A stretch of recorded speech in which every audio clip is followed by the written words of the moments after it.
Sinalubong na iba't ibang tulong mula sa mga ahensya ng gobyerno ang mahigit 40 Pilipinong na repatriate mula sa gitnang silangan. Samantala, matagumpay namang naisagawa ang Tara Basa Tutoring Program sa Siargao. Yan at iba pang balita sa Express Balita ni Jayco Cruz.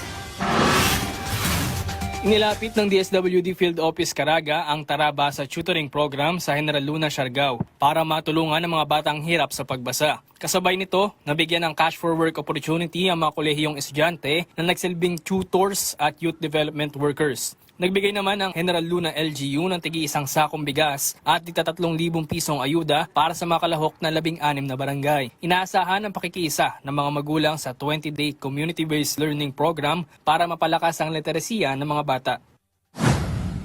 Patuloy ang pagdating ng ayuda mula sa mga ahensya ng gobyerno at pribadong sektor para sa mga residenteng apektado ng pag-aalboroto ng Bulkang Mayon sa Kamalig, Albay. Nagatid ng tulong ang Office of Civil Defense sa mga PWD at pamilya sa mga apektadong barangay, habang namahagi rin ng pagkain, N95 mask at iba pang pangangailangan ng iba't ibang foundation at organisasyon. Nagsagawa rin ng psychosocial activities at financial literacy sessions para sa mga evacuee sa mga evacuation center. Ligtas na nakauwi sa Pilipinas ang 42 OFWs at kanilang mga kaanak mula sa Abu Dhabi na dumating sa NAIA Terminal 3 sa Pasay City kahapon. Binubuo ito ng 28 OFWs at 14 nilang dependents na agad na sinalubong ng mga kinatawa ng mga ahensya ng gobyerno.